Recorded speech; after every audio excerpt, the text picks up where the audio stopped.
The wind howled through Lexington Avenue as the old man slammed his palm on the newsstand counter. "Where did you get this paper?" he barked, his voice trembling not from anger, but from disbelief. Tyler froze, the folded, yellowing copy of the New York Ledger still clutched in his gloved hand. He had just pulled it from a forgotten stack while restocking the racks. The headline, printed in faded ink: "Construction worker disappears after subway collapse, family left searching." Dated, July 12, 1997. The man's fingers trembled as he reached for the paper, his eyes darting across the text. He looked up, eyes brimming with a desperate hope. "That's me," he whispered. That was me."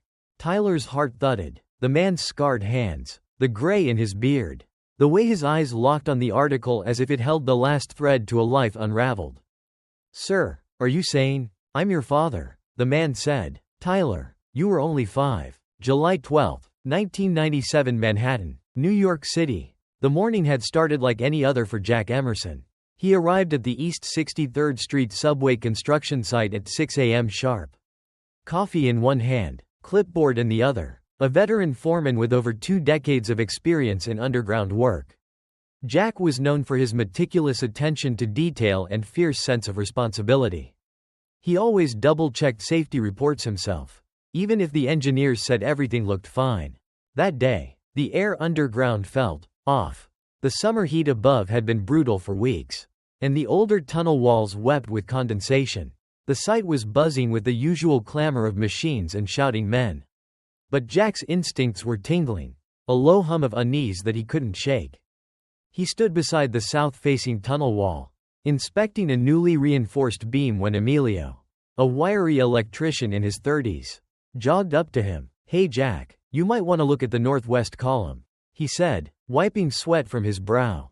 "It's groaning like a dying dog." Jack raised an eyebrow. That section hadn't shown any major problems on the last report. Still, he wasn't one to dismiss warning signs. "All right, let's go." 10 minutes later, Jack stood beneath the ominous arch of concrete. He pressed his palm to the support column. A vibration, faint, but real. He felt it through his bones. "Get Rodriguez on the horn," Jack barked to Emilio. "We might have a shift happening." But before Emilio could move, the world changed. It began with a distant crack, subtle, like someone snapping a pencil in a quiet room.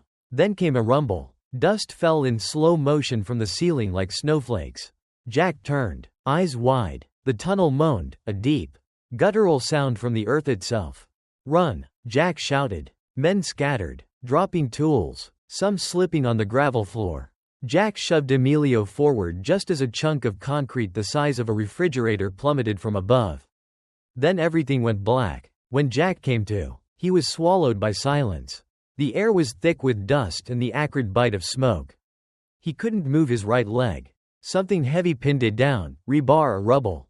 He wasn't sure. A beam of weak light filtered in through a crack above him, painting a ghostly stripe across his face.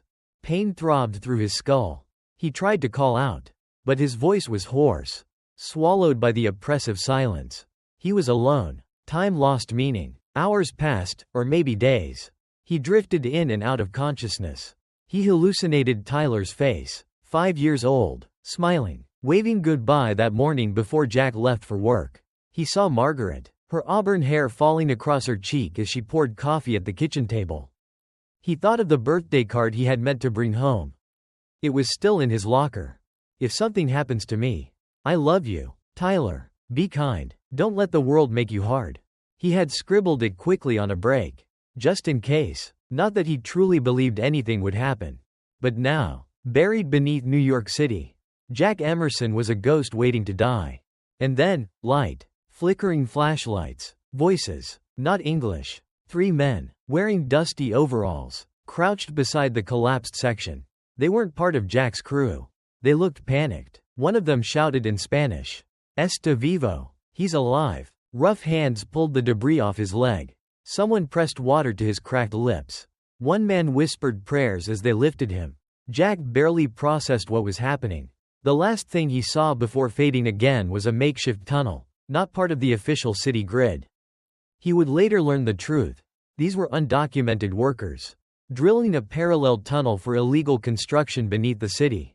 They had stumbled upon the collapse from the other side, and found Jack barely clinging to life. But they were afraid. If they reported him, they risked arrest or deportation. So they took him out through their own exit and left him near the emergency entrance of a charity hospital in Brooklyn. Wrapped in a construction blanket. He had no ID. His face was battered and unrecognizable. And when he awoke, days later, he couldn't remember his name. At the construction site, the recovery team searched for weeks. They found tools, a boot, and Jack's helmet. No body. Eventually, the city declared him dead. The headline ran on July 14. Construction worker presumed dead in tunnel collapse. No body recovered. His wife wept over an empty casket. His son hugged a photograph. Life moved on. And Jack was erased. Queens, New York, summer 1997. Margaret Emerson sat on the edge of the twin bed, her hands tightly clutching the newspaper. Her eyes were fixed on the front page, though she'd already read it at least a dozen times. The words never change. Construction worker presumed dead in tunnel collapse. No body recovered. She traced Jack's name with her finger, as if doing so might bring him back, might undo the cruel, invisible finality of a death without a body. In the next room, 5-year-old Tyler sat on the carpet, silently pushing a toy truck back and forth. He hadn't said much in 2 days. Margaret could still hear his voice asking, "When's Daddy coming back?" The last time he believed her answer might mean something. The apartment smelled like reheated soup and dust. Flowers from concerned neighbors sat wilting on the windowsill. The phone had stopped ringing. Everyone had said their goodbyes, dropped off casseroles, offered prayers. Then they vanished. She hadn't had the strength to plan a funeral. Not really. The city had offered a memorial service, a gesture. Nothing more. A coffin with nothing in it. A hole in the ground with his name etched on stone but no weight to bear. Margaret stood through the entire thing like she was underwater. The priest's voice muffled. Her fingers clenched around Tyler's as he asked, "Why is there no box, Mommy?" There was no answer to give a child when death came without closure. Jack had been her rock. Not just the husband who brought home flowers every first of the month or left silly notes in the bread box. He was the one who fixed the leaky pipes, smoothed over landlord troubles, and never missed a single night of reading to Tyler. His disappearance left a crater in their lives, one that no words or condolences could fill. The insurance payout was delayed, pending final confirmation of death.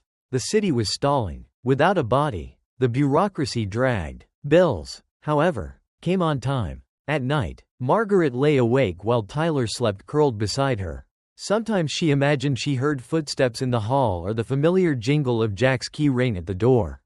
Each time, her heart would leap. Each time, it would fall. One evening, after another call with the city legal office, Margaret sat across from her sister-in-law, Karen, at the kitchen table. "I can't keep up anymore," Margaret whispered, staring into her mug. "I'm trying, but everything reminds me of him. The closet, the cereal brand, even the towels." Karen looked at her with quiet sympathy. "Maybe you need a break." "Mar, a break?" she asked, hollowly. "Come stay with us, just for a while. Tyler can have his cousins. Some space. You need time to breathe." Margaret shook her head. No, I can't." But 2 weeks later, Margaret packed a suitcase for Tyler and stood in front of Karen's apartment building in Brooklyn. She hugged him tighter than ever before. Tyler wrapped his arms around her neck, murmuring, "Are you coming too, Mommy?" "I'll be back soon," she lied, choking on the words. But soon became someday. And someday never came. Life at Karen's was quiet, stable. Her husband ran a corner deli and took Tyler on errands. Her kids welcomed him, though he never said much. Karen set up a small room for him with a second-hand bunk bed, a box of picture books, and a drawer labeled Tyler's Things. But even at 5, Tyler noticed the change. The world no longer spun the same. The bedtime stories were gone. No more piggyback rides or whispered promises. Just second-hand hugs and the quiet ache of absence. One night, while Karen tucked him in, Tyler whispered, "Did my dad really die?" Karen hesitated, the answer caught between truth and uncertainty. "Your daddy was very brave, Tyler. He was a hero. And sometimes, heroes had to go away." Tyler blinked at the ceiling, as if trying to remember his father's face exactly, before time would wash it away. As months turned to years, Tyler grew. Margaret called on birthdays and holidays. Her voice always sounded like it was trying too hard to be steady. She sent gifts, books, a baseball glove, clothes he usually didn't wear. But she never came back. By the time Tyler turned 12, he had stopped asking. When Tyler turned 16, he picked up part-time shifts helping Karen's husband at the newsstand near Lexington Avenue. He found comfort in the routine, stacking papers, greeting morning commuters, and sorting through magazines no one read. News came and went. Stories unfolded in bold ink and were forgotten the next day. But Tyler never stopped noticing the ones about loss. There was something haunting about the headlines. Disappearances, accidents, lives torn open by events that made no sense. Maybe he was drawn to them. Maybe he was still waiting for one that would explain his own. One afternoon, while flipping through a pile of old clippings left behind by a former vendor, he stumbled upon a newspaper from 1997. The date caught his eye. So did the headline. He stared at the grainy black and white photo. Construction worker presumed dead in tunnel collapse. No body recovered. The article listed his father's name, Jack Emerson. Tyler held the paper like it might burn him. He read it twice, then a third time. He traced the name with his finger, the same way Margaret had years ago. He didn't know why, but something about holding the paper made his throat tighten. And though he had no way of knowing it yet, that same newspaper, bent, yellowed, and forgotten, would be the key to everything. Denver, Colorado, autumn 1997. The first thing he remembered was the smell of antiseptic.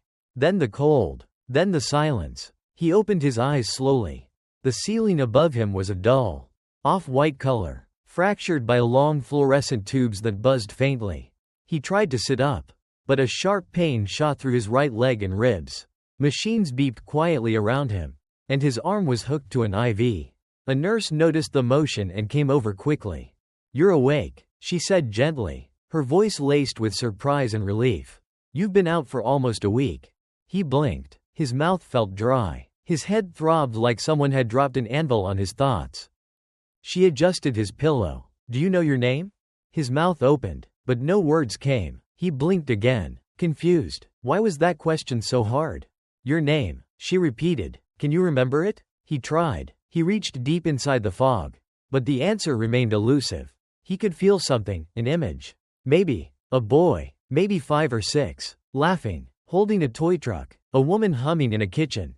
But names? They slipped like water through his fingers. "No," he finally rasped. I don't know." The hospital chart labeled him John Doe. No ID, no wallet. His clothes had been ragged and blood-stained. Whoever had dropped him off had done so in the dead of night, vanishing before anyone could ask questions. The doctors confirmed he had suffered a concussion, a fractured femur, 3 broken ribs, and mild internal bleeding. Most serious, though, was the trauma-induced memory loss. Retrograde amnesia, they called it. He was responsive, alert, his motor skills were intact, but his identity had been scrubbed clean. For the next 3 months, he remained in that Denver hospital, recovering slowly. Physical therapy brought back movement, but the memories remained clouded. He would stare out the window at dusk, watching the mountains fade into darkness, trying to will some fragment of truth to return. A social worker named Camille visited him regularly. She had a soft voice and a patient heart. "We've put your fingerprints through national databases," she told him on her 3rd visit. "Nothing. No missing person report. No criminal record. Nothing comes up. I have a family," he said one day, holding back tears. "I know I do. I feel it. I believe you," Camille replied, but without details. "We're flying blind." Eventually, the hospital couldn't keep him. Charity funding ran out, and with no ID, he couldn't apply for disability benefits or secure formal housing. Camille did what she could. Found a temporary bed at a shelter, arranged for some used clothes, and gave him a prepaid bus card. "I know it's not much," she said as she handed him a paper bag with a toothbrush and a spiral notebook. "But I want you to write anything, any image, word, name, that comes to mind, even if it makes no sense." He nodded, grateful but lost. That night, at the shelter, he wrote one word over and over. Tyler. He didn't know who Tyler was, only that the name made his heart ache. Over the next few years, he drifted, He took odd jobs, cleaning construction sites, unloading delivery trucks, washing dishes. He moved between Denver, Salt Lake City, Albuquerque, and back again. He stayed in shelters, sometimes slept in parks, once in a drainage tunnel beneath a freeway. The spiral notebook traveled with him, its pages slowly filled with disconnected fragments. Baseball glove. Jack? Feels right. Tunnel collapse? Breadbox notes. He had brown eyes. He clung to these pieces like a child gripping a broken toy. By 2002, he had begun calling himself Jack. It felt natural, like a coat that finally fit. Still, the world only saw him as another homeless man drifting through the cracks. He learned to survive, but rarely to live. Sometimes, when he saw a boy walking with his father, something inside him twisted. The boy's smile, the way the father ruffled his hair. A sense of familiarity would bloom, followed by frustration when no memories followed. He saw therapists. None could unlock the door. He tried meditating, tried faith, tried alcohol. Nothing worked. And so, Jack wandered for years, unseen, unnamed, forgotten. Then, in the spring of 2019, 22 years after the collapse, Jack suffered a mild stroke in a Denver alley. A bystander called for help. He was rushed to Denver General Hospital. This time, things were different. A nurse processing his intake happened to run his fingerprints again, just in case. They matched. A buried, forgotten municipal record from New York City, something never synced properly with federal databases, finally surfaced. It had Jack Emerson's name, his work ID from the Department of Infrastructure. A digital ghost that had waited in silence for someone to ask the right question. Camille, now working at a state-level office, called Jack the next day. "They found you," she said softly. "Jack Emerson, you were a foreman. You went missing in New York in 1997. Your family thought you were dead." Jack dropped the phone. He was silent for a long time. Then, in a cracked voice, he asked, "Do I have a son?" Camille's voice wavered. "Yes. His name is Tyler." Jack closed his eyes and let the name wash over him again, as if hearing it for the first time, even though he had known it all along. New York City, spring 2021. Jack Emerson stepped off the Greyhound bus at Port Authority with nothing but a duffel bag, a dog-eared folder of paperwork, and a name that still felt foreign to his own tongue. Jack. It had taken more than 2 decades to reclaim it. 2 decades of wandering as John Doe, as Sir, as Hey, old man. But now, armed with a fingerprint match and official confirmation, he was no longer just a shadow. He was a man again. A man with a past. And maybe, if fate allowed it, a man with a future. The streets of Manhattan were a hurricane of motion. Neon buzzed above storefronts. Yellow cabs honked without rhythm. The cold wind funneled down the narrow avenues, whipping his coat open and biting at his throat. But Jack felt none of it. His mind was somewhere else. Tyler. He whispered the name to himself as he passed Bryant Park. Then again on 42nd Street. It wasn't just a word anymore. It had roots, memories, real and imagined, trailing behind it like a kite in the wind. The file Camille had given him included a partial trail, his last known address, the report from the 1997 collapse, and a death certificate that never should have been issued. No mention of his wife. No listed next of kin. Just a system that had declared him gone and moved on. He spent the next few weeks trying to undo that mistake. He visited city records first. The staff was kind but unhelpful. "We don't keep records that old unless there's a legal case attached," one clerk explained, half listening while scrolling on her phone. "Try the Department of Infrastructure or maybe the Union office." The Department of Infrastructure had long since purged its files. The old building he'd once worked in had been renovated into a WeWork office. The man at the front desk had never heard of the 1997 tunnel collapse. The Union Hall was more promising. An elderly secretary named Iris remembered his name. "Jack Emerson?" she said, blinking through thick glasses. "You were the guy who went missing in the subway accident. My husband talked about you for months." She dug out a faded box of incident reports. "We never found your body," she muttered. "We held a service. It was quiet. Your son came once after that. He must have been about 7. Asked for a copy of the report."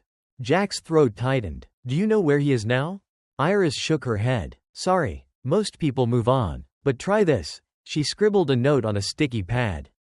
There's a deli owner in Brooklyn, Mike called her. Used to be close with your in-laws. Might know something. The deli in question was on the corner of Hoyt and DeGraw. Jack stared through the window for a long time before going in. The smell of pastrami and onions hit him like a punch of nostalgia. He didn't recognize Mike, but Mike sure recognized the name. You're Jack? He said. Stunned. Like, Jack? Jack nodded. Jesus. Mike muttered. We thought you were dead. I was. Jack replied softly. Kind of. Mike called for his wife to take the register and led Jack to a booth in the back. They moved years ago, Mike explained. Your wife, Margaret, she moved to Florida after a breakdown. Couldn't handle the city. Left your boy, Tyler, with your sister-in-law. Karen, Jack said, the name slicing through his mind like a light in fog. Where is she now? Still in Brooklyn. She and her husband used to run a little newsstand.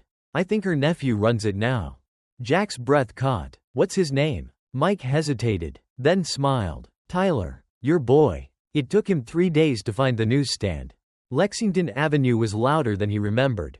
More vertical, more restless. But when he saw the little corner shack with its faded red awning and walls lined with racks of newspapers and gum, something inside him cracked open. There was a young man standing at the counter. Tall, early 30s, brown hair under a knit cap. His face was familiar. Not because Jack remembered it, but because it looked like Margaret's. And like his own. Once, Jack didn't speak. He just stood there, watching. The man was reorganizing stacks of unsold papers, clearing out a corner cabinet. Jack's eyes drifted to the yellowed edges of an old issue sticking out awkwardly from beneath the others. The New York Ledger, dated July 12, 1997. Jack's heart lurched. He stepped forward, reaching instinctively. His fingers closed around the newspaper just as the young man looked up.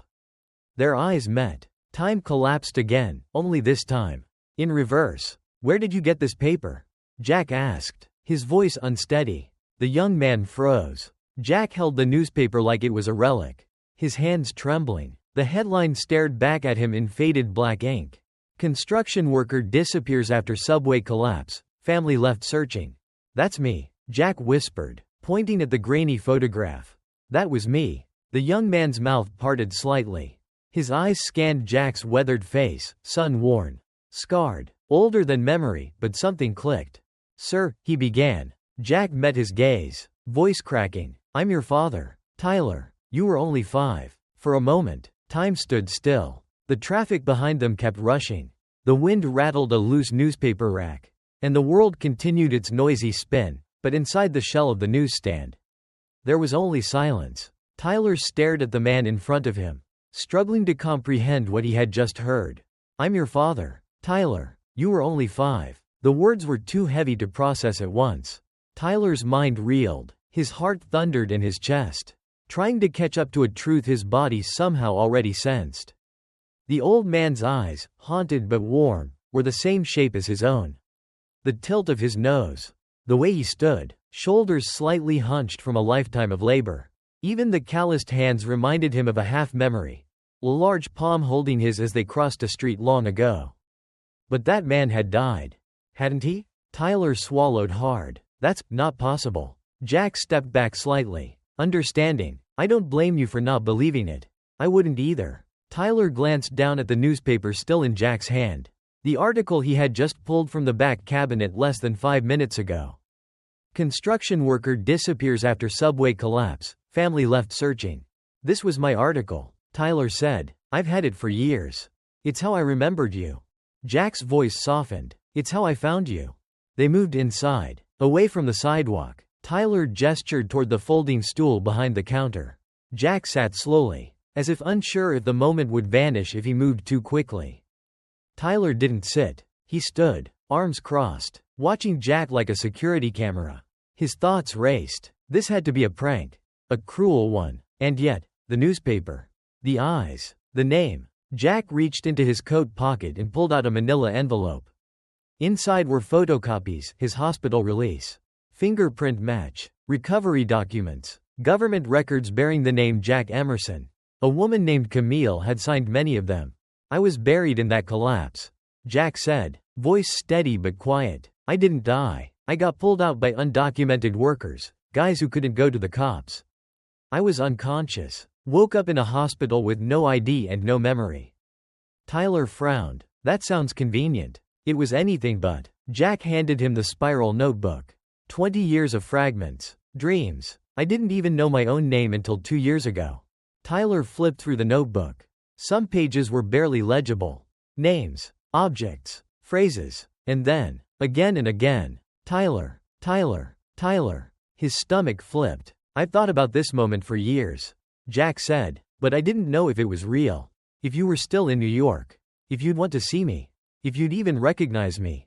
Tyler sat down. Finally. How did you know it was me? I didn't, until I saw that newspaper. Jack let out a breath, as if he'd been holding it for years. And then I saw your face. They sat in silence. The sounds of the city buzzed faintly behind them. But inside the stand, the noise receded. I was angry, Tyler said at last. For a long time. Angry you left. Angry no one explained anything. I used to dream you'd just show up one day with some excuse. I stopped believing that by the time I was 12.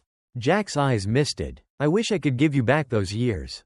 You can't, Tyler replied. Another silence passed. But, Tyler said, his voice softening, you're here now. And I'd be lying if I said part of me didn't always wonder. Jack nodded. I'll answer anything. I'll go if you want me to. I just needed to tell you myself. Tyler studied him. You hungry? Jack blinked. What? There's a diner across the street. You look like you haven't had a decent meal in a week.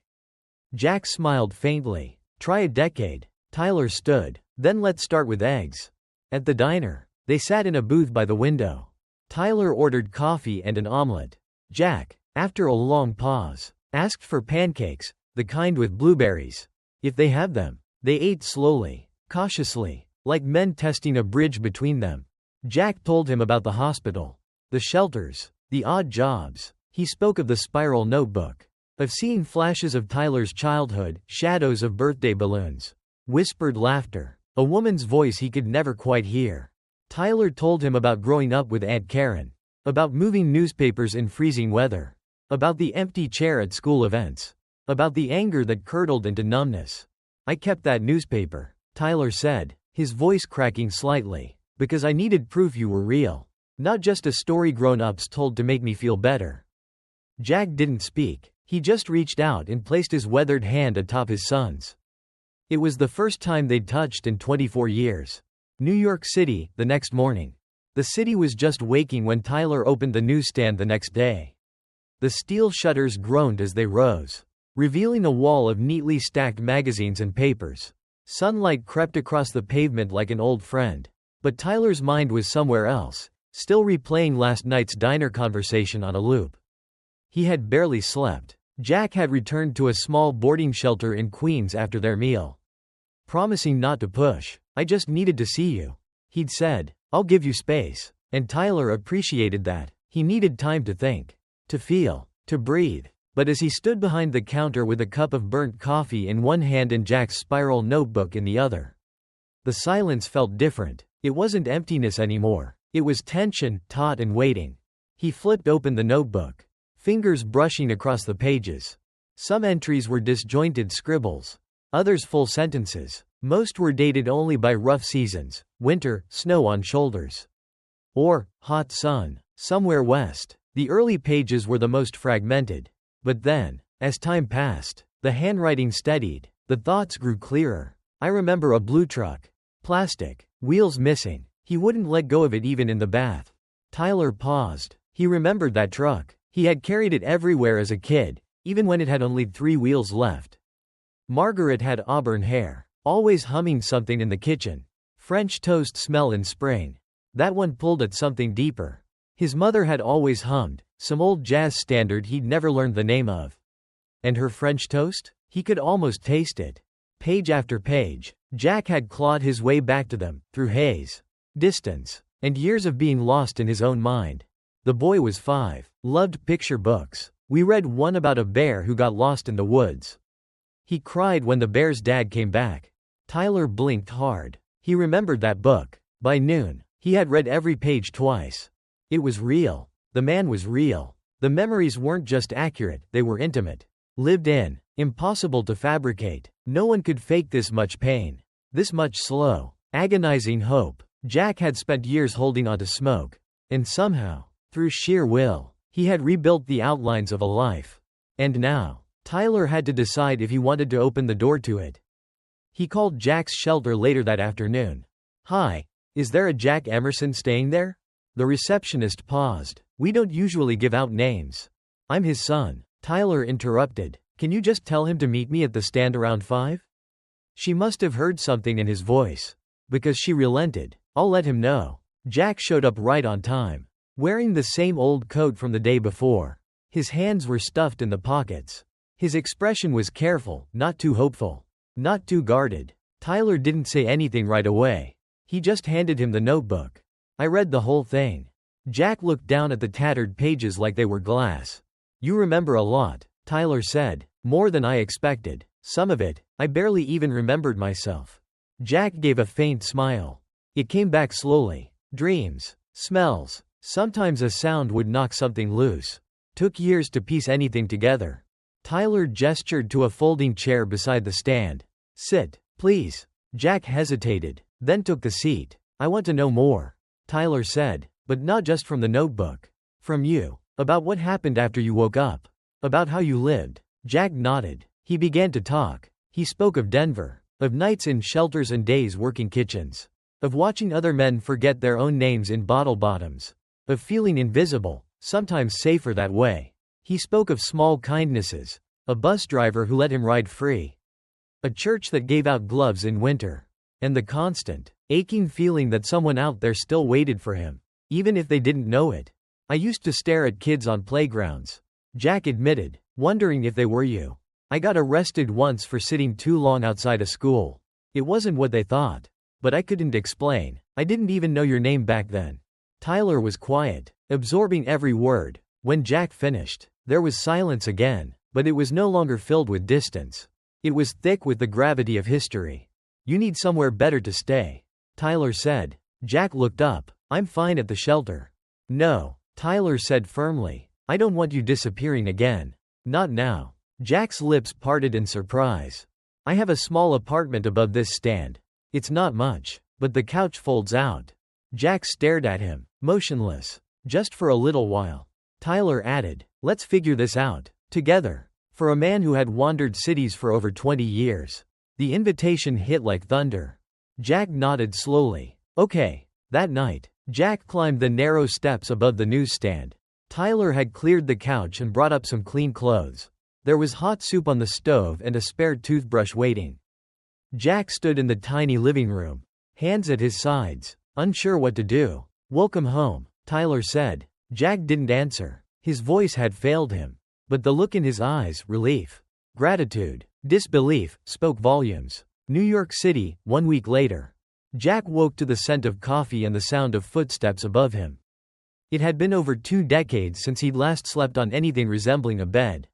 Even though Tyler's fold-out couch creaked like it might collapse under the weight of memory itself. It was a palace compared to the iron bunks and concrete floors he'd known. He stretched, careful not to knock over the stack of borrowed library books Tyler had left for him, news archives, subway accident files, and even a worn paperback copy of Goodnight Moon, which Jack had apparently read to Tyler every night before bed. He had no memory of it. But when he held the book, something in him quieted. Upstairs, Tyler moved around with practiced rhythm, kettle boiling, floorboards creaking. Jack could tell by the sound of the cabinets that he was reaching for the same mug he used every morning. Some habits, it seemed, were inherited. The first few days had been cautious. They talked in fragments. Short stories about shelters and school days.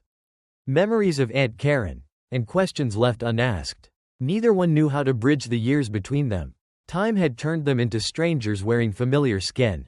Jack spent his days helping at the newsstand, relearning the streets of the city that had once buried him. He'd forgotten how many people passed without looking. But now and then, someone would stop, offer a nod or a smile, and Jack would remember what it felt like to be seen. Tyler watched from behind the counter, observing Jack the way a biographer watches a subject, closely, with equal parts awe and hesitation. He noticed how Jack greeted regulars with an old-fashioned courtesy, How he preferred cash over cards. How he still paused when the subway rumbled beneath their feet. Some reflexes didn't fade. One afternoon, while restocking magazines, Tyler finally broke the silence. "What do you remember about Mom?" Jack set down the stack he was holding. "Her laugh," he said instantly. It was loud, unapologetic, like she wasn't afraid to take up space in the room. Tyler's eyes softened. "Yeah, that sounds right. She used to wear this blue robe on Sunday mornings." Jack added, his voice distant. "She made pancakes and danced in the kitchen. I'd come up behind her, hug her waist. She'd always pretend to be annoyed. But she wasn't." Tyler smiled. "She still makes pancakes, even in Florida." Jack paused. "She's okay?" Tyler nodded slowly. "She remarried. Some guy named Curtis. He's nice, I think. I don't talk to her much anymore." There was a long pause. Jack cleared his throat. "I'd like to see her. If she'd be willing." Tyler tensed. "That's a big ask." "I know," Jack said. "I don't expect forgiveness. I just want to try." Tyler didn't answer right away. He looked down at the counter, tracing the rim of a coffee cup with his finger. "Let me think about it." That night, Tyler couldn't sleep. He sat on the fire escape with the spiral notebook in his lap, watching headlights smear across wet asphalt. The city buzzed around him, but his mind was somewhere in the past. He remembered sitting in Karen's apartment as a boy, flipping through TV channels no one wanted to watch. He remembered getting into fights at school when other kids said he didn't have a dad. He remembered the ache of wanting answers, and the fear of hearing them. And now, those answers were downstairs, sleeping just 10 feet away. He opened the notebook again, flipping to a page from the year 2005. Cold morning. Saw a kid wearing Spider-Man gloves. Thought it might be him. Followed him for 2 blocks. Couldn't speak. Another from 2010. Dreamt of pancakes, syrup on his nose. Woke up crying. The pages were more than memories. They were apologies, written in silence. By midweek, the tension between them had softened into something like routine. They'd fall into quiet conversations during slow hours at the stand. Jack taught Tyler how to change out a busted display rack without tools. Use a quarter and twist from the bottom. Tyler taught Jack how to use the digital point-of-sale system. Grinning when Jack muttered, "This thing's possessed." They laughed more now. It wasn't effortless, but it was real. And yet, the gap still loomed. One afternoon, Jack pulled a folded photograph from his coat pocket. It was creased at the corners, sun-bleached. It showed Margaret holding a tiny Tyler on her lap, both of them laughing. Caught in a moment Jack didn't even remember capturing. "I found it in my file," Jack said. "Government must have scanned it in with the old paperwork. It's the only picture I have." Tyler looked at it for a long time. "She used to tell me about that day," he said. "You guys were building a sandbox." Jack chuckled. "I think I cut the wood too short." "She didn't care," Tyler said, then paused. "I think she missed you more than she admitted. It just hurt too much." Jack nodded. "I get that." Tyler studied his father. "If I talk to her, what do you want me to say?" Jack looked away, thoughtful. "Tell her I don't expect anything. But if she wants to talk, I'd be grateful." Tyler exhaled. "All right, I'll call her tomorrow." New York City, the next morning. Tyler stood at the kitchen window, holding his phone like it was something fragile. Like one wrong word might shatter everything he'd carefully rebuilt over the past week. He had dialed his mother's number 3 times already that morning, only to hang up before it connected. Now, with the city just beginning to buzz beneath him and steam rising from his half-finished coffee, he let the 4th call ring through. The voice on the other end was familiar and tired. "Hello? Hi, Mom." There was a pause, then the slightest tremble of recognition. "Tyler? Is everything okay?" "Yes. I mean, yeah, sort of." Margaret was silent on the line. She was always like that when something big was coming. She had the kind of stillness that could either comfort or terrify, depending on the moment. "I need to tell you something," Tyler said, "and it's a lot." She inhaled. "What happened?" "It's about Dad." Silence. A long, cold silence. Tyler continued. "He's alive, Mom." He heard her breath catch. "Tyler, I know how that sounds. I wouldn't believe it either. But I've met him. He came to the stand. He has the article. He remembers things. Mom, not everything, but enough. He's been through hell." Margaret said nothing. "He was pulled from the collapse by workers who didn't report it. He had amnesia." Lived off the grid for 20 years. He just found out who he was 2 years ago. More silence. Then, finally, where is he? Tyler's voice softened. He's here. In New York. He's been staying with me for a week. He wants to see you. Margaret didn't speak for nearly a minute. Then, I buried that man in my heart 24 years ago. I know. I remarried. I've rebuilt my life. I still carry what happened with me every day. Tyler pressed his hand to the window pane. I'm not asking you to undo any of that. Neither is he. He just wants you to know the truth. And maybe, talk. Margaret exhaled slowly, the breath crackling through the speaker like dry leaves. I need some time. Take it, Tyler said gently. I'll call you tomorrow. The next day, she did. She didn't say much, just that she'd booked a train and would arrive in New York on Sunday evening. Tyler offered to pick her up at Penn Station. He didn't tell Jack right away. He needed time to figure out how to deliver the news without collapsing under its weight. Jack had sensed something brewing. He watched Tyler more closely, asked fewer questions. When Tyler finally told him, 2 days later, Jack sat down and covered his face with his hands. She's really coming? Tyler nodded. She said she needed to look you in the eye. Jack closed his eyes. That's more than I expected. She might not say what you hope she will. I'm not hoping for anything, Jack said quietly. Just truth. On Sunday evening, Tyler stood at the arrivals platform in Penn Station, watching the long line of passengers step off the Amtrak train from Florida. The air inside the terminal was warm and dry. He clenched and unclenched his fists, scanning every face. Then he saw her. Margaret was older now. Her once auburn hair was streaked with gray, tied back in a no-nonsense ponytail. She wore a long navy coat, and her walk was brisk, purposeful. But her face held the same calm stillness she had passed on to Tyler. They hugged. It was brief, solid. No tears yet. Thank you for coming, Tyler said. I didn't come for comfort. She replied. I came for answers. The ride to the apartment was mostly quiet. Margaret sat in the passenger seat, staring out the window as the city lights flickered by. Tyler pulled up in front of the newsstand. He's upstairs, he said. Margaret stepped out slowly. Her hands trembled slightly at her sides. Tyler led her up the narrow stairs. At the top, he paused. Are you ready? No, she said, but I'm here. Jack stood in the middle of the room, back turned, looking out the window. He had dressed in the best clothes he had, still simple, but clean. His shoulders were squared, but Tyler could see the tension in his spine. Margaret stepped in, her heels clicking on the wooden floor. Jack turned. Their eyes met. 24 years collapsed in a single breath. Margaret didn't say anything at first. She just stared. Her lips trembled once, then tightened. Jack spoke first. Hi, Maggie. Her eyes flashed. No one's called me that in 20 years.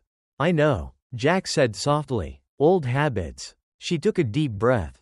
You look older. So do you. Silence. You died, she said. I didn't mean to. You left me with a child and no answers. I didn't know who I was. You were gone. I'm sorry. The apology hung in the air. Not nearly enough, yet the only thing he could say. Margaret turned away, eyes glassy. You know what the worst part was? Jack didn't answer. I hated you for leaving me. But I hated myself more for believing you were still alive. I used to imagine you walking through that door.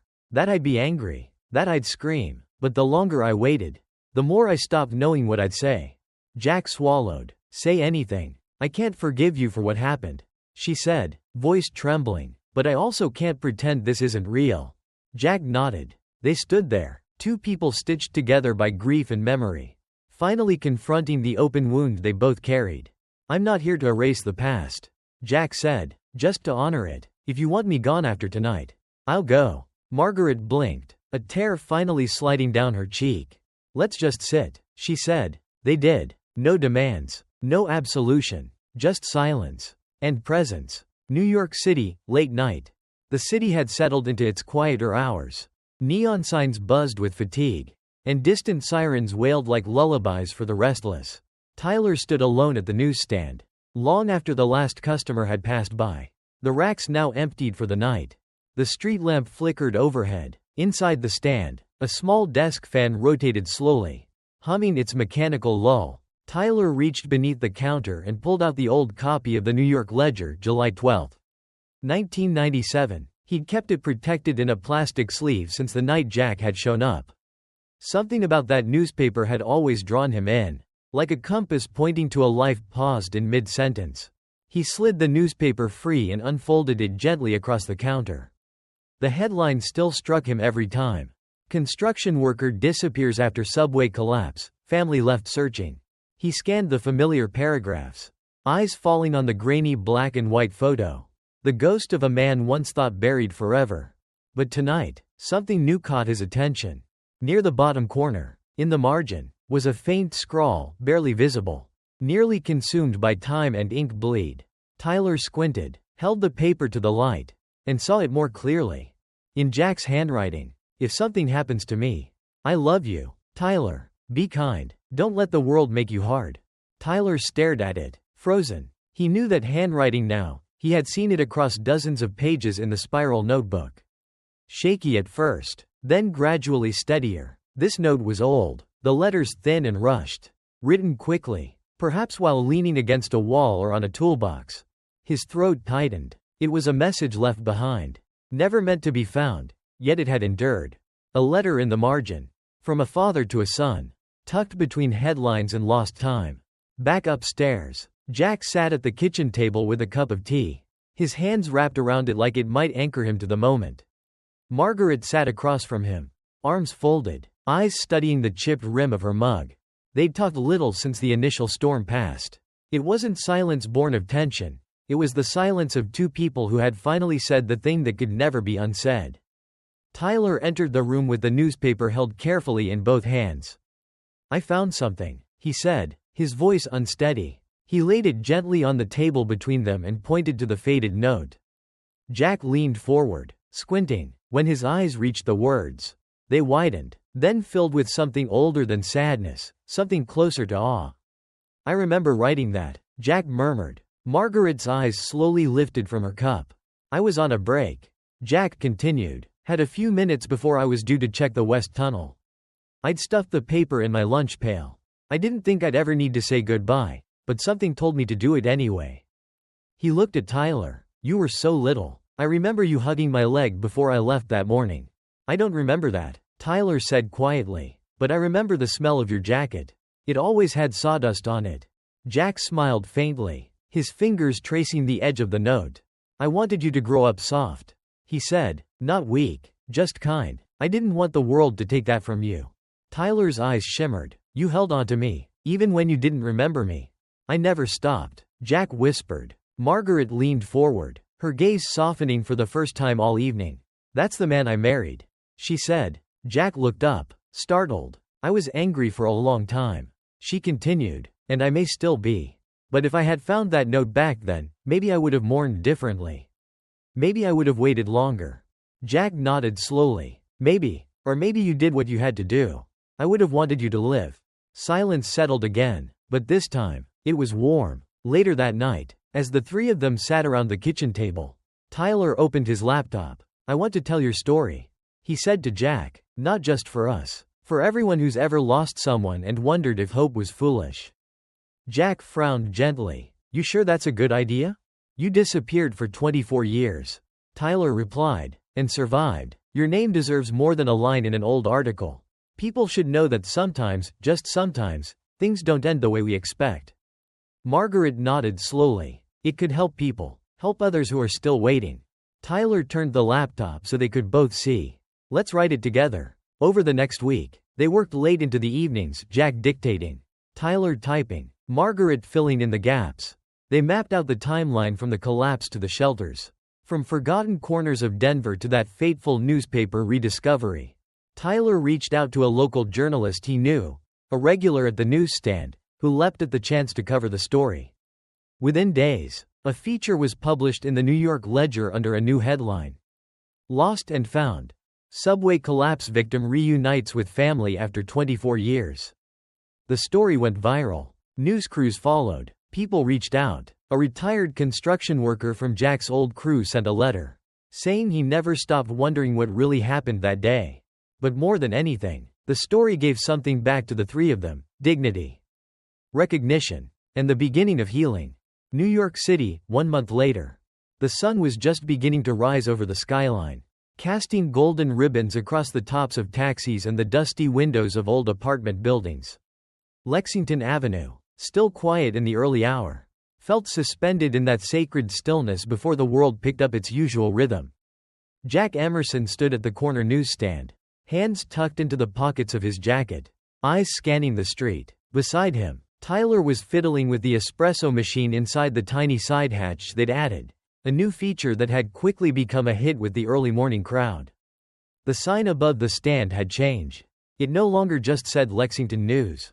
Now, in a modest, clean font, it read, "The Emerson Corner. Every story matters." Jack had resisted the idea at first. "People don't need my name on anything," he'd told Tyler. But Tyler had insisted. "It's not just your name," he said, "it's ours." Since the article had gone public, their lives had shifted in small but significant ways. Strangers stopped by to shake Jack's hand, to share their own stories of missing relatives, lost fathers, questions that were never answered. A man from the Bronx brought him a photograph of their old construction crew from 1996. A young journalist offered to help Jack publish a memoir. Even city officials reached out. There was talk of a ceremony honoring workers lost, or nearly lost, during critical infrastructure failures.